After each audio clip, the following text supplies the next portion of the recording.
As you know, we're just a few days away from our holiday break. And to get you in the spirit, we went to find out a few of your favorite things this time of year.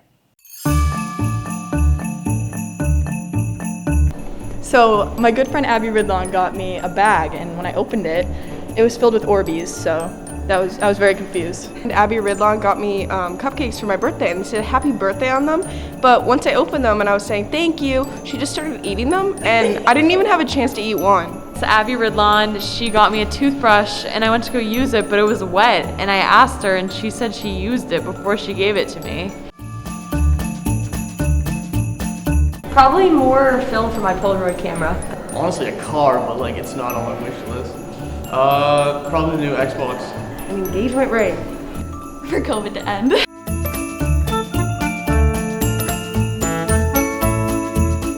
My favorite holiday memory would be doing the Yankee swap every year with my family, and it gets pretty competitive. Growing up, we used to always open one present on Christmas Eve, and it was always our Christmas pajamas. So we'd get in them and kind of have matching family Christmas pajamas and read the night before Christmas all together.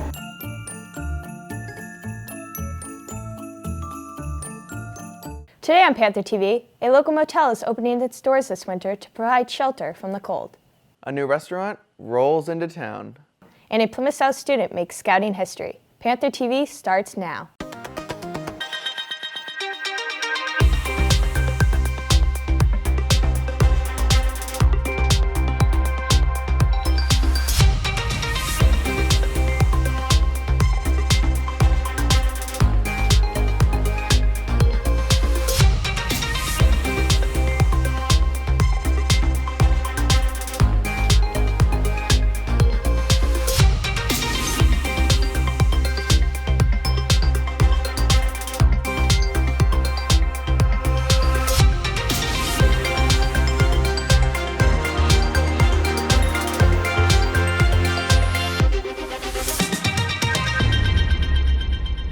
Good morning, Plymouth South. Thanks for joining us for a new year of Panther TV. I'm Justin Gates. And I'm Emma Pollack. With the cold weather months approaching us, homeless people are struggling, and many are left in the cold with nowhere to take shelter. Panther TV's Ansley Richardson talked to two local women who are doing everything they can to make a difference this winter. Although COVID-19 has caused a lot of changes in their normal procedures, the Plymouth Task Force and Plymouth Area Coalition for the Homeless are working very hard to prepare for the winter weather and Plymouth's homeless community. For anyone dealing with homelessness, the winter months are definitely the toughest, but this year finding a safe shelter is more of a challenge due to COVID-19 and social distancing regulations. In the past, we've used a rotating church model where we had our program shift from church to church. But due to COVID-19, we had to come up with an alternate plan because of COVID-19 restrictions, as far as keeping people safe. So we are renting the Pilgrim Sands Motel. Connie Melahores is the president of the Plymouth Task Force to End Homelessness. When COVID hit last March, her group turned to the Pilgrim Sands Motel near Plymouth Beach for help. We rented the Pilgrim Sands last spring for 2 months after our shelter season closed because we knew the public buildings were all closing down. There's nowhere for them to go get food, to get in out of the elements, or to use facilities. So we were able to do that for 2 months, and fortunately we didn't have anybody that came down with COVID-19. So we're hoping that we'll be able to keep them safe. Just over the Kingston line, the Plymouth Area Coalition for the Homeless provides shelter year-round for families experiencing homelessness. Like everywhere else, they have had to make changes this year due to COVID-19, but it hasn't been easy. I would say initially it was just trying to get across the message that this was a reality, that we need to wear masks, we need to socially distance, and we need to have respect for the illness. With many children living at the shelter, remote schooling has also been part of the transition. It's been very difficult because we've had to stop all of our our whole education program stopped. So, and we know that the only way to break the cycle of poverty is through education and helping the homeless become self-sustainable. So that set us back greatly. While shelter is a main focus of each group, food is always a need. This year, the coalition has seen requests for food assistance quadruple amid the pandemic.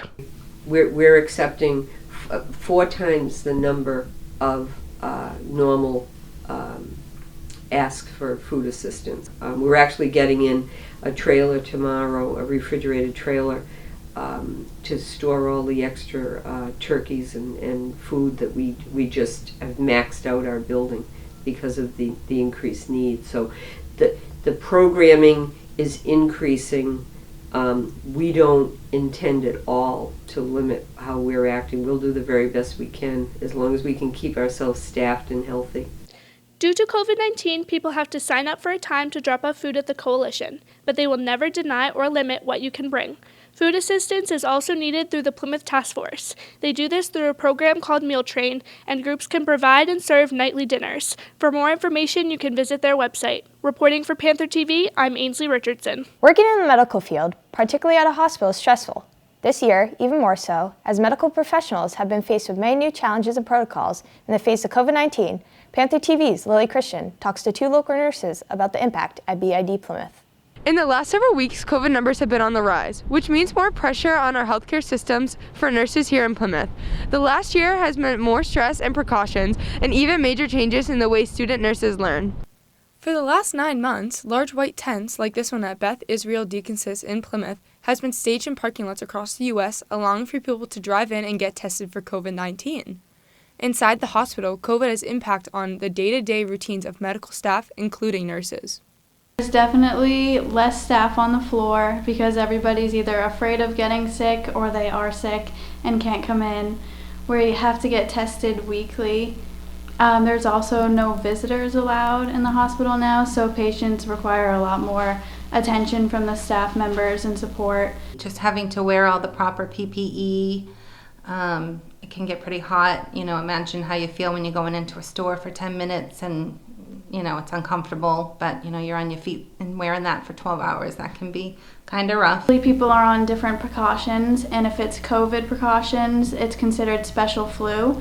So every time you enter that room, you have to put on an N95 mask, a surgical mask, a face shield, and a gown with gloves. So it's just a lot of gowning up and then take it off every time you leave the room. The enhanced PPE and weekly COVID tests are just part of the protocols in place to keep patients and staff COVID-free. Well, daily we have to fill out a form, talking about if we've had any symptoms, if we have any kind of temperature. There's a whole list of symptoms, nausea, vomiting, cough, extreme fatigue. Every time that we're at work, we have to fill that out.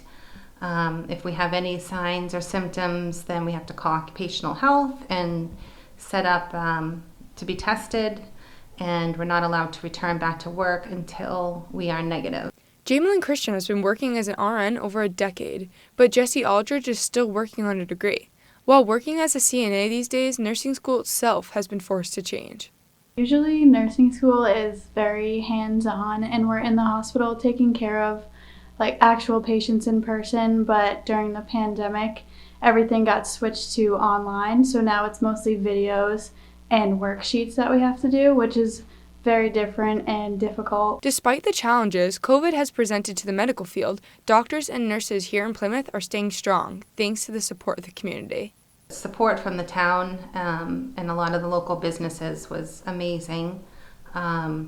We would have food dropped off all the time, especially directly on the COVID floors. But like I said, I think the community really came together during a very scary time and did what they could to, give us a little pat on the back and a little reassurance and a little energy to get us through the day. As the winter moves on, medical professionals will continue to feel the strain and stress of the pandemic, but the community supports helps them stay positive through the challenging days. Reporting for Panther TV, I'm Lily Christian. Since March, restaurants have struggled to stay afloat with restrictions on indoor dining and capacity due to the pandemic. Still, some new restaurants have managed to come onto the scene. Panther TV's Tyler Spicer has more. Around 9 months ago, COVID struck and the economy sunk. In these trying times, Jeff Seitz, local business owner, has opened up a restaurant fulfilling his lifelong dreams. If you're looking for some fried comfort food, like pizza or hamburgers rolled up and served alongside a fancy milkshake, the Roll Street Tavern is the place you want to be. The casual restaurant and sports bar open on Plymouth's Main Street in September, with a goal to provide familiar food, with a twist. I was looking for an opportunity to take control of my destiny and what I was doing with my work life. I had a desk job for about the last 25 years, and wanted to do something I was more passionate about, that I would enjoy.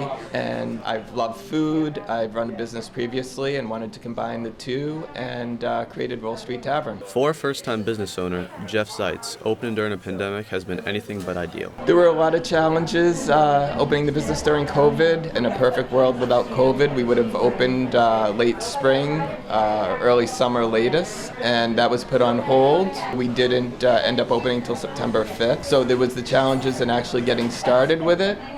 And then beyond that, there's been the challenges in running it in a COVID environment, where we have to take the precautions and the extra investments that we've had to make everyone safe for both our employees and the customers in the restaurant. Despite the challenges, business is off to a decent start. So far, so good. It's definitely with the expectations. We're kind of running through the normal path of a new restaurant, building awareness, getting people interested in what we're doing and the food. And we've had a lot of great support within the community. As the colder weather hits, Roll Street, like many restaurants in our area, will be looking for options beyond indoor dining to stay strong through the winter. We're not really preparing for winter per se. We're doing everything we can right now, being a new restaurant, to continue building awareness. Some of the things may be COVID related or winter related is we very quickly started offering takeout and delivery as a way to combat the winter, or if they're not going out because of COVID, we give them the opportunity to quickly pick up and have curbside delivery and or have the meals delivered to them to help facilitate them continuing to order from us. In spite of unprecedented times, Jeff Zeitz inspires us all to follow our dreams. Reporting for Panther TV, I'm Tyler Spicer. 2020 has had its struggles, but we can't forget about some of the positives we've seen through the generosity of individuals and communities. One bright point for some unexpected workers in the service industry this year has come from the 2020 Chip Challenge. Here's Jennifer Rowland with a local woman's story. With all the difficulties this year has brought, some people have been trying to spread happiness and good fortune to those who may need it. Celebrities like Harry Styles, Ernie Bach Jr., and Donnie Wahlberg have started what they call the 2020 Tip Challenge, where they leave large tips for their servers at restaurants. Just recently here in Plymouth, Donnie Wahlberg left a $2,020 tip at the Marshland Restaurant and Bakery, a restaurant that he frequents when he's in town. Has actually been coming to both Marshland and the previous restaurant, Sweet Lemons. So it's like, 16, 17 years he's actually been coming here on and off. Well, when he comes, he is a generous tipper in all anyways, but nothing to this magnitude. Seeing $2,020 on the tip line was not something waitress and manager Denise Andrews ever expected. I didn't get it right away. We were a little busy. I was answering the phone. Then I came back here in this room to pick up the tip. And first I just stuck it in my pocket, which is what I normally do. And then when I went over to the register to actually cash it out is when I noticed. I had to ask the other waitress, am I seeing this correctly or not? I was pretty psyched. To be honest with you, I was pretty psyched. The good deed didn't go unnoticed as Marshland publicly thanked the new kid on the block and Blue Blood star on social media. I did thank him because he does like his privacy. You know, he comes here to unwind, so we kind of keep him low key. But I did make sure it was okay to share it on social media, and he said, of course, he was hoping that I would, where it is the hashtag 2020. That he really wanted it to go out and hopefully somebody else would meet his challenge and offer another waitress a large tip and see what she does with it. The idea behind the 2020 Tip Challenge is to pay it forward, and that's just what Denise did with her big tip. I actually don't have any of it left. I've given it all away. It is awesome to do. I have to say, I never thought giving money away would be such a big awesome thing, but literally I bought a couple of meals for people, I tipped it out to the waitresses, and it's just an awesome feeling to help people. So I now know why people actually do it, because you do get a pretty awesome feeling after you've passed it on. While 2020 has been a tough year, it's always good to see some positivity out there. Reporting for Panther TV, I'm Jennifer Rowland. For most all of us, 2020 was anything but normal. Our lives today have been shaped by the last year and have left some in places they didn't expect to be. This includes many students who had hoped to be off to college this fall, but instead are still home. Savannah Lyons has more on their remote experience. Masks, Zoom classes, sleeping at home, college life has headed in a different direction planned for 2020. Some staying fully remote has made a major impact on their life. College life has been very different this year, but people are making the most of it. Here's more with 3 online incoming freshman students. 1 year ago, these students were high school seniors, going on tours and filling out college applications. At that time, they were excited about the prospect of going off to college, having a roommate, and living the dorm life. But COVID-19 put those plans on hold. College has taken off on a different path. Instead of being off at school, they are upstairs in their parents' homes, learning remotely. I'm definitely sad I wasn't able to go on campus because a bunch of my friends from home were leaving and stuff, so I was kind of left here with only like a couple of my friends, which is still fun, but my professors have been really good about it, so I've been able to still do enough like learning, and it's been like fine. It's definitely different, but I'm getting used to it and doing my best with it. Although there is a big change in the format of school this year, getting the extra help is still available through our online courses, and students are doing the best they can with the resources provided. For the most part, my teachers try to reach out to me as best as possible. They're pretty good at that, but obviously it'd be easier in school as an in-school learner, but they're doing the best they can, and I can appreciate that as much as I can explain. My professors are actually set up. They have certain times and days of the week that they can meet, and they're really good about meeting you and helping you out, like even one-on-one.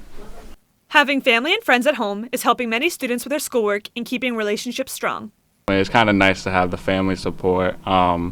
Every time I need something to help, I can always ask my older sister because she's always around doing online school at the same time, so it's not bad at all. And I feel more connected with my friends because most of them are still home. Get to see them kind of relieves my stress a little, so having that as a benefit kind of helps me a lot.